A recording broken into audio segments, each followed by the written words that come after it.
Минатата недела почнавме една мала серија, и ова недела ќе си ја завршиме, пошто е мала. Серија која се вика Христијанска контракултура. Не знам дали сте слушнали за тој термин порано. Јас дадов еден вовед за што значи контракултура иначе во генерална смисла и што значи контракултура во црквата. Црквата, сакале или не келе, е контракултура на световната култура. Христос во својата првосвештеничка молитва кажа: "Вие не сте од светот како што и јас не сум од светот." Но тој не праќа во светот да бидеме светлината на светот. Ние сме во постојана контракултура на светот. Едноставно има еден професор по историја, има проповедано тука, мислам дека 2 пати, не сум сигурен, се вика Майк Пирс. Тој вика вака: оригиналната состојба на црквата е во прогонство. Во прогонство. Зошто?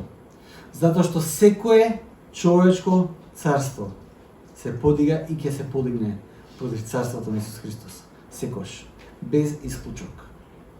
Секојаш кога Исус ќе каже зборови, во овој свет ќе бидат зборови на контракултура. Ќе бидат зборови кои ќе противречат на вредностите на светот. Затоа што тој ги носи неговите вредности, неговите квалитети овде во овој свет. И тој тоа го прави преку нас.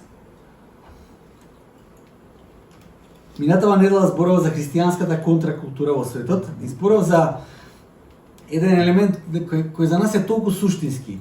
Туку копнееме по тоа нешто. Зборував за љубовта. Љубовта по која копнееме е суштински дел од нас. Не постои човек на оваа планета, можеби само овие, да кажеме, некои социопати кои немаат потреба од љубов, се фокусираат на омраза или на што и да е. Но секој човек во неговата нормална состојба копнее по љубов. Копнее да биде дел од љубов, да прими љубов, да даде љубов. Проблемот е што љубовта и значењето на тоа што е љубов во светот толку знае да се искриви, што тоа повеќе и не е љубов која е во состојба да не задоволи. Постојано слушаме песни за љубов, филмови за љубов, слушаме што ли све не за љубовта, но како да е таа некоја ефтина копија на некоја вистинска љубов која сме испуштили некаде. Верувам дека Христос во неговото поучување и дела ја предизвикува културата во неговото време, но тој тоа продолжува да го прави и ден денес преку неговиот збор. Бидејќи неговите збори се постојан предизвик за секој контекст и во секоја култура. Заедницата во која Исус дојде, која најдобро знаеше требаше да го знае Божиот закон, беше заедница во која Исус требаше да го објасни тој Божи закон. Тој во таа заедница каде што законот Божи требаше да е кристално јасен. Христос, со него, тој кој го даде законот, во таа култура, тој беше контракултурата. По прашање на љубовта, зборовме дека поп културата постојано зборува, пишува и пее за љубовта, но како ниедна од тие форми на љубовта не го допира човекот суштински и не го задоволува. И тоа е затоа што е изгубено изворното значење на таа љубов. Вистинската љубов е заменета со ефтина копија која наоѓаме тука и таму. А очекувањата кои ги имаме се многу големи по прашање на љубовта. Дури колку и пати да не изневери љубовта, ние не можеме да си помогнеме повторно и повторно да трагаме по љубовта. Колку и пати да биде изневерена таа љубов. Имаме едни комшии кај нас,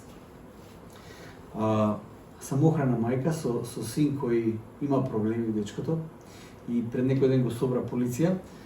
Мислам дека го испокрши цел стан, но знам дека љубовта на таа мајка кон своето дете често пати дури знаете како се манифестира, дури кога тој е насилен. Кога ќе отидеме да ја спасиме, таа дури во тие моменти кога нејзиниот живот е загрозен, се обидува да го заштити своето дете. Дури во тие моменти. Не објаснива тоа нешто.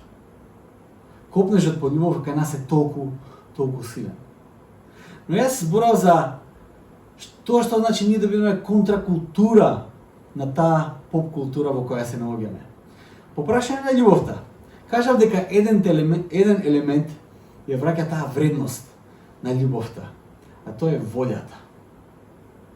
Волјата, човечката волја, како уникатна особина за луѓето, кој ги разликува од сите други созданија, го враќа достоинството на љубовта, а воедно го враќа и нашето достоинство како човечки битија.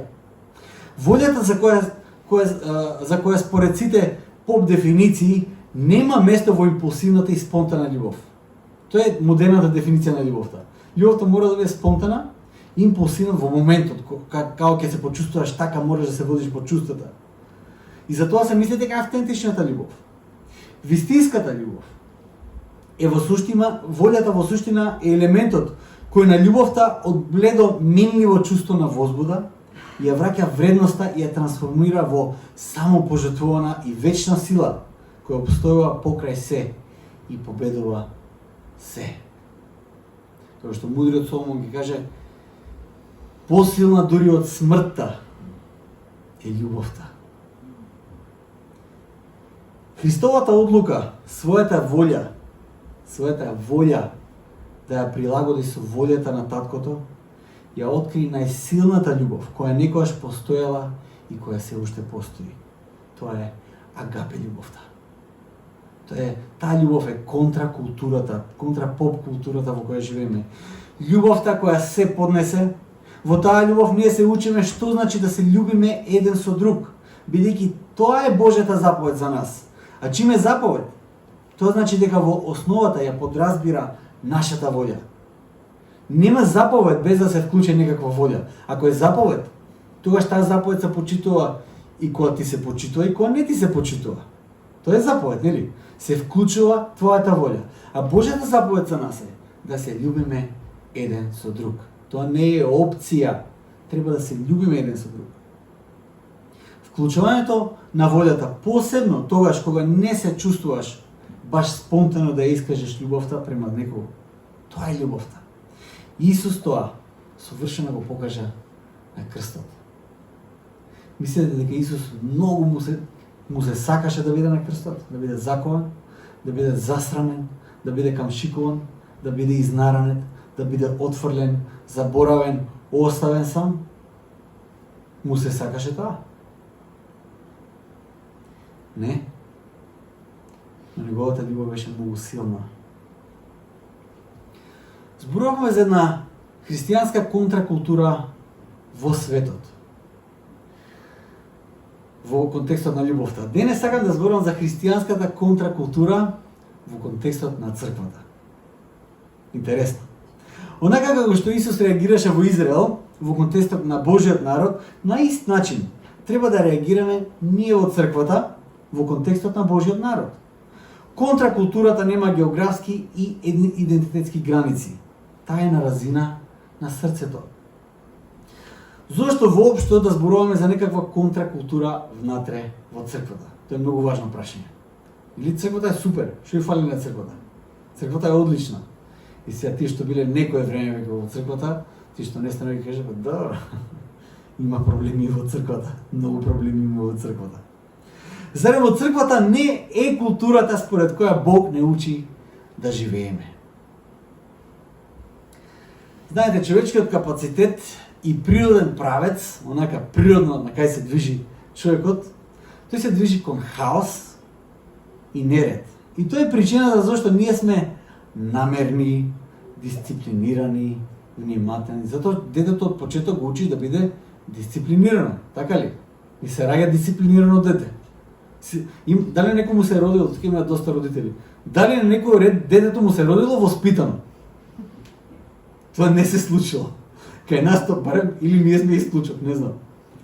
Ама за да има некаков ред, да има некакво воспитание, мора си крајно намерен, не попуслив. Јас тоа често пати го кажам на новите родители. Ако на детето 5 пати му кажеш не, а 6-тиот пат му кажеш е добро, да, тоаш детето знае дека на 6-тиот пат ќе добие све. Не мора да биде не, да мора да биде да. Тоа е правило. И затоа мора да си намерен и многу упорен. Тоа не е лесна работа. Тие што имале деца знаат. Мора да си многу намерен и упорен. Знаете, тој е дел од нас. И за ред, слобода и добро треба труд, волја треба и многу намереност. искрено да кажам, посебно во границите на живата црква. Посебно кај тие кои знаат што е гревот, а знаат кој е Бог. Во црквата не е поразлично. Доколку мислиме дека црквата е статична и неподвижна основа за животот, тоа е супер дефиниција во таа теолошка основа на сеопштата црква, чиј камен темелник е Исус Христос. Во таа теолошка смисла, во таа некоја, како да кажам, филозофско гледиште. Црквата е тој камен, е контекстот, е живата црква, постојаната, која ќе го преживее портите на адот и така натаму, чиј камен темелник е Исус Христос. Но доколку размислуваме за црквата во контекст на локалната времена заедница, во која ти сега припаѓаш, во која јас сега припаѓам, во таа категорија тогаш мораш да разбереш дека иако во црквата е присутно веќе Божјото царство, Божјиот дух е присутен, или царството, теолошки да си царството кое веќе е, мора да разбереме дека тоа царство не е се уште не е во целост воспоставено. Со други зборови, иако ние сме опресведочени за гревот, кога прв пат ќе дојдеш во црквата и прв пат ќе дојдеш пред Исус, ти до тој момент може мислиш дека јас сум супер човек. Кога ќе се соочиш со Исус и кажеш, од кај бе сето тоа во мене, и почнеш да се каеш. Гледаш од што све си направен. Кои се твоите мотиви, кои се твоите пориви, што све извира од твоето срце. Иако си опресведочен за гревот преку Светиот Дух, сепак нашиот капацитет за грев се уште стои тука. Ми се уште не сме во небото, во новото небо, во новата земја. Се уште сме на земјата. Значи, нашата природа се уште тежна е кон хаос и расипаност. Тоа се уште дел од нас. Атанасий Александрски зборува многу за таа човечка состојба. Човекот со падот во грев не само што се расипа, тој доколку не е сопрен, тоа расипување, тој во постојан и непрекинат пад во постојана расипаност. Нема крај тоа. Значи, кога човекот падна во грев, тој не падна на ниво подоле. Тој тргна во еден друг правец. Наместо правецот за обожување, да станеме Божи деца, слични на него, ние тргнавме во еден спротивен правец, кон расипаност, кон ништавило, и тоа нема дно. Нема дно, колку човек може да се расипе. Значи, човекот е во постојано движење кон божествена светост и полнота, или кон сотонската најцрна темнина и празнина. К.С. Луис, кога зборува за човекот, тој кажа дека не постои момент во животот кога си стоел до некоја личност и да стоиш до облична личност. Видете ги тие до вас. Видете ги тие до вас. Свртете се малце. Видете кој седи до вас. И гледате ли? Ки ги погледнете и си мислите, види облична личност, обличен човек. К.С. Луис вика, не е така. Секој од нас, човек, има капацитет да стане небеско битие. Толку небеско, што сега ако тој човек во таа слава, обожена слава, ти се појави сега пред тебе, ќе имаш страшни нагоди да клекнеш и да му се поклониш и да го обожаваш. Тој е капацитетот кој го имаш. Или капацитет да стане најцрниот ѓавол од најтемниот дел од пеколот. Никогаш во животот не си стоел или седел до облична личност. Тоа мора да го земеме во предвид. Ние сме капацитет. Ние сме еден како да кажам, нешто кој може да се преобрази. Тој потенцијал продолжува во нас. И затоа Христовата контракултура над се и пред се треба да започне од Божјиот дом. Константно. Од едноставна причина. Зошто да почне од нас? Затоа што Божјиот суд почнува од Божјиот дом. Може би седиш сега лагодно во црквата и си кажеш, добро, ние сме светите, супер. Петар вика, Божјиот суд почнува од Божјиот дом. На тие што најмногу им е дадено, за најмногу ќе им се суди. По таа логика, никој од нас не смее да заспие ни еден момент. Никој од нас. Денес сакам да зборувам за верата. Верата е многу важен аспект од нашиот идентитет. Што е верата? Како денес обичниот човек, обичниот христијанин ја разбира верата? Има некои стереотипи за верата. Еве јас ќе кажам еден: традиција и наследство. Често пати луѓето веруваат дека верата е традиција и наследство. Сум ја наследил верата, верата е дел од мојата традиција. Има една приказна за деканот на теолошкиот факултет каде што студирав и се уште студирам. Имал средба со рускиот патријарх или некој владика, сега не знам, а мислам дека беше рускиот патријарх. Рускиот патријарх му рекол дека верата кај човекот доаѓа во самиот акт на доење. Додека мајката го дои своето бебе, верата влегува во него преку мајчиното млеко. Легендарниот одговор на Петар Кузмич, на рускиот владика, кога се сретнале, кога се поздравиле, рускиот патријарх, мислам дека бе, да не кажам крива приказна, ама рекол: рускаја душа православна ја. На тоа мојот декан му одговорил: рускаја душа грешна ја. Грешна е руската душа. Грешна е македонската душа. Иако контекстот во кој се раѓа и расте еден човек е многу важен, сепак тој индивидуален одговор во верата е клучен за верата и плодот на духот да стане реалност во нечи живот.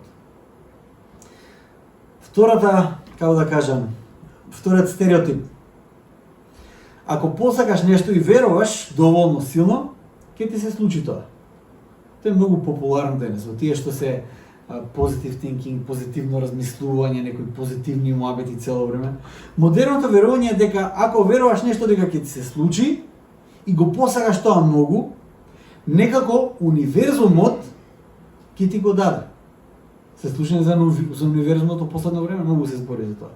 Универзумот некако оперира многу. Дури има и некакви особини на личност. Верата во овој случај изира од себични мотиви и реално не бара никаков влог од тебе. Треба само да сакаш, да го посакаш тоа и да очекуваш универзумот да ти го даде тоа. Доволно е само да веруваш дека тоа што го сакаш да ти се случи или да добиеш и универзумот некако ќе нареди работава. Посебно ако уфрлиш малку и карма. Правиш нешто добро, очекуваш добро да се врати, нели? Неубаво е инстант карма да се деси, за доброто. Тоа е неубаво. Тоа веројатно најдобро може да се дефинира како некакво суеверие, гледано од христијанска гледна точка.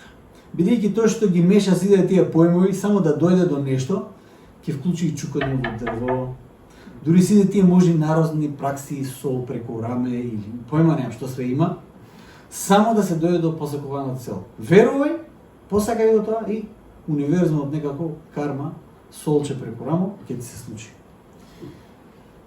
Третиот стереотип за верата, кој е многу популарен во денешно време, е да веруваш во себе си. Верувај во себе. Сте го слушнале тоа? Верувај си на себе. Не е важно кој верува во тебе, во што друго веруваш, во себе ако не веруваш, све е џабе. Човекот од 21 век верува во човекот, а посебно е предизвикан да верува во себе си. Сите тие филмови што ги гледаме, некаков романтичен пик во приказната речи си секогаш е кој е човекот, соочувајќи се со сите предизвици и проблеми, разбира дека тој се што треба да направи е само да верува во себе си. Колку да е голема задачата, колку да е тежок тој праг да се премине, се што треба да се направи да верува во себе си. Отсуството на самодоверба бил во суштина неговиот најголем непријател. Само да веруваш во себе си. Ако во ништо друго не може да веруваш, верувај во себе си. А колку само клучен елемент е верата за нас, христијаните. Постојано мораме да се преиспитуваме што значи јас да верувам и во кого јас верувам и кој е мојот субјект на верата. Тие прашања секогаш ќе не предизвикаат на само анализа преку Божиот збор. Секогаш кога ќе читаш Библијата, твојата вера треба да искуси како центрирање на тркалото на возилото, знаете. Тркалата ако не се центрираат, колата може да брмчи, да икон тоа може недобро го знае, да брмчи, да работи моторот, да вака, ама тоа уместо да оди. Мора се центрира тркалата за да има правец, таа сила која има моторот да се усмери така како што треба. Кога читаме Божиот збор, секогаш доаѓаме до некакво центрирање на тркалата. Сега, зборот за вера кој се наоѓа во Библијата е зборот пистис. Од се што слушавме досега, верата е многу поразлична или многу повеќе од тоа што досега го слушавме. Тоа не е некаква само доверба само. Тоа не е некакво суеверие. Пистис подразбира многу работи. Заге, ако може исклучи климата само, умрев. Фала ти. Пистис,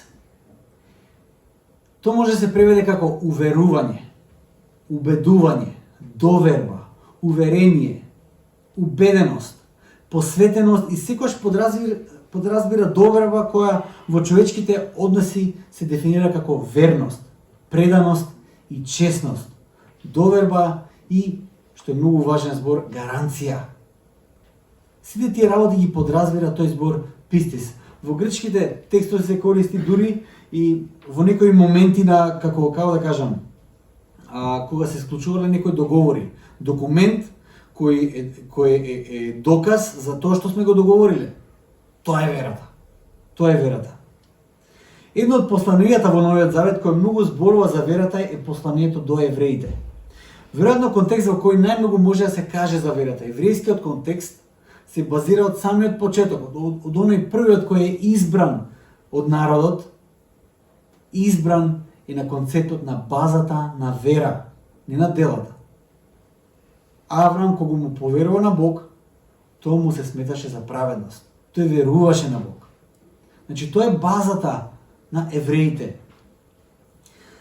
Ако некој народ во историјата сведочил за верата во Бог, тоа е еврејскиот народ. Со својата славна историја, неславна историја, славни херои, во нивните подеми и падови, секојаш стои верата во Јахве. Кога писателот на евреите зборува во 11 глава, зборува за верата, тој ја поврзува целата еврејска традиција и вера, а воедно и предание за нивните херои, дека нивната вера се манифестира на начин на кој сите тие карактеристики кои сега ги спомнав, ги вклучува. Почнувајќи од доверба, верност, дури и односно да се подпреше некако гаранција за тоа што си го инвестирал. Нема да биде залудно. Тоа е верата. Вера кој ги предпоставува сите тие нешта во оној кој ги избавил и ги повикал до тој момент. Вера која е докажана низ историјата. Верата во еврејската дефиниција е делотворна. Не заради оној кој верува, важен е тој момент, значи верата е многу важна, ама не заради оној кој верува, туку заради оној во кого е положена. Тука е сигурноста на верата. Значи, субјектот на верата го има приматот. Е гаранцијата за таа вера. Дали оној во кого верата е положена, дава гаранција за нештата кои ги ветува. Во тоа е клучот. Во кого веруваш. Зборот пистис, како што кажав, се користел во некаков доказ за верноста помеѓу двајца луѓе. Служел како некаков еквивалент на заверен нотарски договор во наше време. Документ кој потврдува верноста на едната страна спрема другата. Верата во Јахве за евреите го представува сето тоа. Верата во Јахве е таа цврста основа на доверба и тоа најдобро може да се прочита во Евреите 11 глава. Јас сега ќе читам Евреите 11 глава, првиот до 6 стих, тоа ќе биде клучниот дел, клучниот стих за денеска. Значи Евреите 11, 1 до 6. А верата е подлога за увереноста во она на кое се надеваме, убеденост во она што не се гледа. Преку неа постарите добија сведоштво. Преку верата разбираме дека вековите се создадени со Божиот збор и дека од невидливото произлегло видливото. Виде колку длабок теолошки текст е ова. Со вера Авел му принесе на Бога подобра жртва од Каиновата. Преку неа тој доби сведоштво дека е праведен, бидејќи Бог посведочи за неговите дарови преку неа, иако мртов тој уште зборува. Преку вера Енох беше преселен за да не види смрт и не се најде, бидејќи Бог го пресели. Зашто пред преселувањето тој доби сведоштво дека му угодил на Бога. А без вера не е можно да му се угоди на Бога, бидејќи они кои доаѓаат кај Бога треба да веруваат дека тој постои и дека ги наградува оние што го бараат. Амин. Овој текст почнува со еден опис. Подлога. Верата е подлога. Верата е увереност за надежта која ние ја гледаме. Тоа честопати го дефинираме ние како дефиницијата за што е верата. Честопати јас сум го читал за, ако некој ме праша, а што е верата? Јас го читам овој текст. Верата е подлога и уверено за надежта, за нештата кои не се гледаат. Сепак, од некои коментари, тоа што сега јас можам да го видам, е дека во овие зборови може да се види ефектот на верата. Тоа е верата, тоа е ефектот кој верата го предизвикува. Каков ефект има верата врз човекот кој ја има? Таа е подлога, има основа кај човекот кој има таа вера, и тој човек е уверен за надежта која е ветена, која се уште не се гледа. Таков е ефектот. Ти си уверен во надежта која не ја гледаш во моментот. Тоа е ефектот на верата. Во вториот стих можеме да видиме дека писателот кажа преку неа, преку верата, постарите или оние од дамнешни времења добија сведоштво. Што значи да добиеш сведоштво? Дали се запрашале што значи тој дел? Овие постарите преку верата добија сведоштво. Како сведоштво? Излезе некој кажа сведоштво тука. Како поверувал во Бог, за такво сведоштво станува збор. Што значи тоа? Овде зборот кој се користи за сведоштво, постарите тоа што го добиле, е зборот мартурео.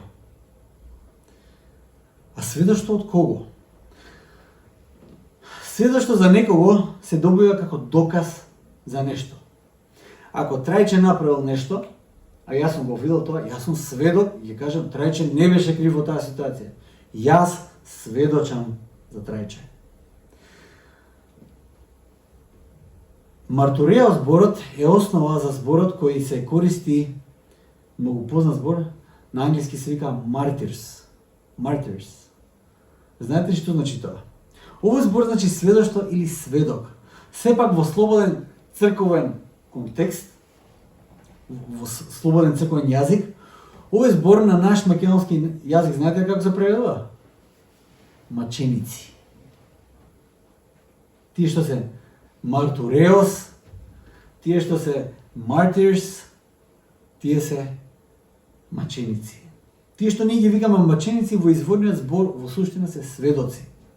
Тие секако за тоа сведоштво пострадале.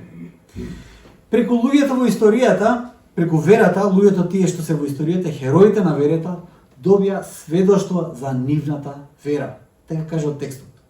А од кого тие добија сведоштво? Кој посведочил за нивната вера? Кој тој што сведочи за нивната вера? Во 4 стих писателот ни го открива тоа. Вели вака: со вера Авел му принесе на Бога подобра жртва, преку вера од Каиновата. Преку неа тој доби сведоштво дека е праведен. Авел доби сведоштво дека е праведен. Од кого доби сведоштво? Бидејќи Бог посведочи за неговите дарови. Бог посведочи за Авел. Каква е таа чест? Бог да посведочи за нечија вера. Како во случајот на Јов. Кога се собраат човечките, Божите синови таму, дојде и Сотоната и Бог сведочи за верата на Јов. Го гледаш ли мојот слуга Јов? Нема како него. Бог посведочил за Јов.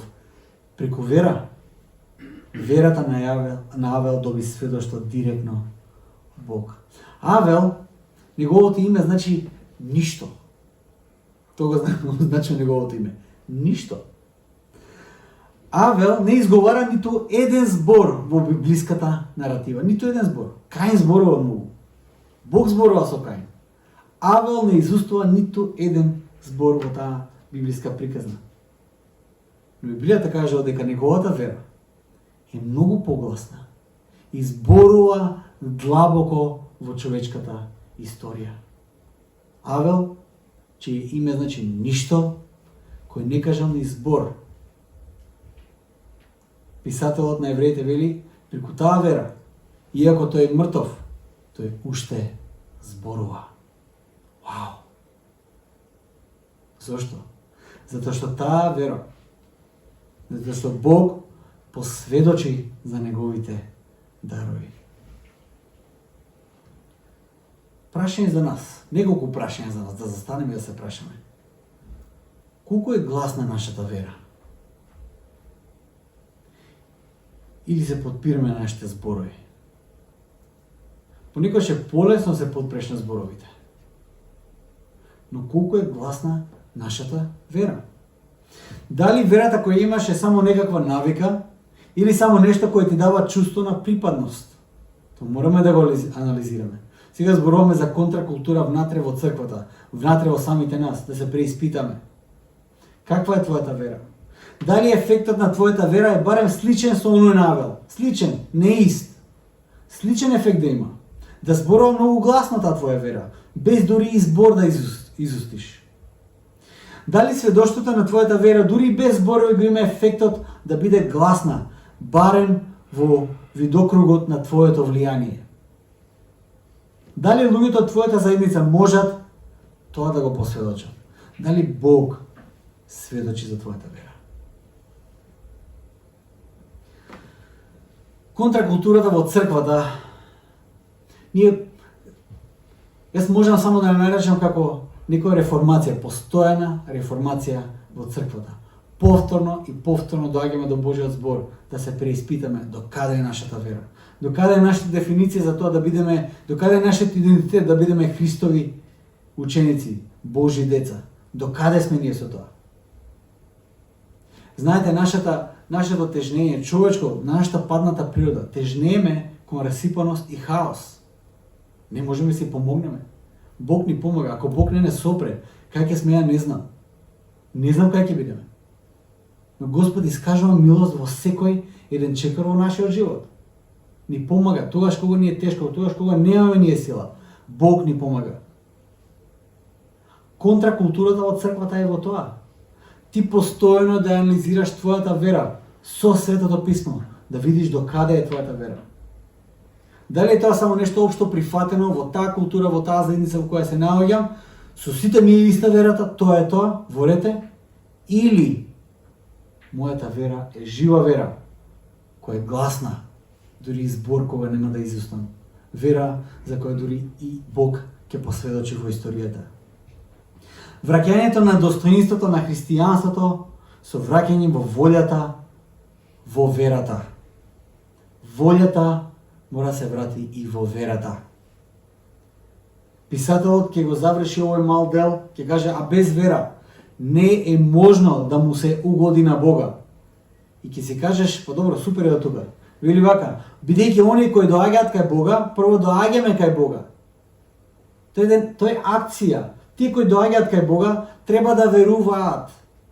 Тоа не е само нешто кое тебе ќе ти се даде и го имаш во джеб и јас имам вера, готово. Треба да веруваат, постојано да веруваат дека тој постои. Треба си во постојано сознание дека, еве се балја слушавме таа песна со Фани. На англиски се вика Audience of One. Публика од еден. Треба си во постојана свесност дека ти постојано живееш пред публика од еден. Цело време живееш пред Бог. Бог те гледа постојано. Ти кои доаѓаат веруваат дека тој постои, но не застанува тука. И дека ги наградува оние што го бараат. Нема ништо пасивно во оваа реченица. Доаѓаат, веруваат, бараат. Каква е твојата вера? Нашата вера, за да биде ефективна, треба да биде богоугодна. Не наша дефиниција за што значи да се верува. Треба нашата вера да биде богоугодна. Единствено на тој начин нашата вера ќе добие сведоштво и од Бог и од оние околу нас. Кој Исус пражува често пати во Новиот Завет, во Евангелијата, дали веруваш?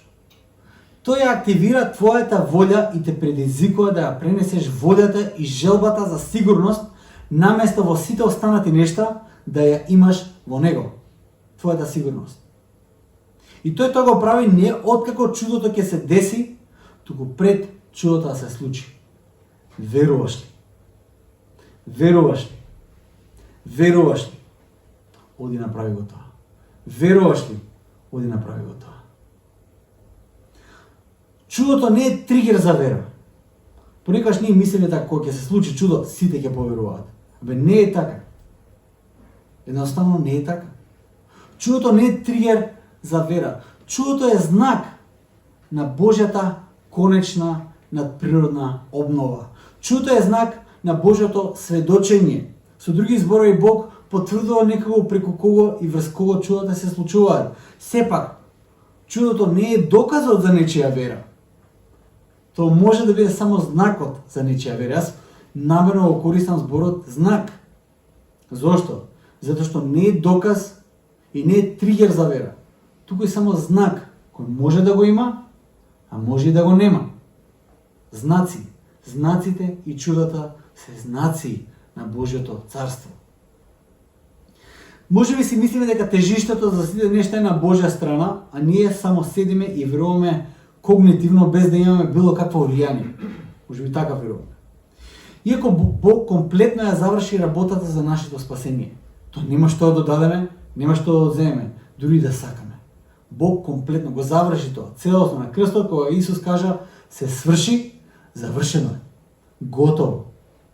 Воскресението беше потврда на таа негова победа, на тој завршен чин за спасение. Иако Бог комплетно го заврши тоа спасение, нашата улога во мисијата Божја, во која како спасени сме повикани, е исклучително важна. Ти две работи не смеме да ги мешаме. Една работа е актот на спасение во кој Бог нас не спасува. Друг момент е неговиот повик за мисија, да влеземе ние активно во таа негова спасителна мисија за овој свет. И ние тука се вклучуваме активно. Во едно од приказните во Евангелијата, додека Исус одеше насекаде и правеше чуда, има еден запис за неговото делување во својот собствен крај. Таа се наоѓа во Матеј 13. Имате чувство дека Исус кај доди чуда се случуваат, 5000 луѓе се хранат од 5 лева. Што да ви кажам? Мрежата кај што нема риби се полни со риби, слепи прогледуваат, мртви воскреснуваат. Но има еден запис, вели вака, Матеј 13 глава 53 до 58 стих вели вака. И откако ги кажа Исус овие параболи, си замина од таму. А штом дојде во својот роден крај, го поучуваше народот во синагогите нивни. И сите се чуда и велеа, откаде кај него ваква мудрост и моки? Нели овој син на дрводелецот? Мајка му нели се вика Марија и браќата негови Јаков и Јосија, Симон и Јуда? И сестрите негови не се ли сите меѓу нас? Откаде пак сето тоа кај него? И се соблазнеа заради него. А Исус им рече, нема пророк без чест, освен во земјата негова и во домот негов. Еве го катастрофалниот дел. И не направи таму многу чуда поради нивното неверие. Вау! Верата и довербата во Бог отвара врата за Божјото делување. Отвара врата. Заради неверата во својот крај, Исус не можеше да направи многу чуда. А како е во нашиот крај? Прекрасно е тоа во Евангелието да се поучиме. Ама како е во нашиот крај? Како е верата во нашиот крај? Како е нашата вера? Дали ние имаме вера? Каква е твојата вера?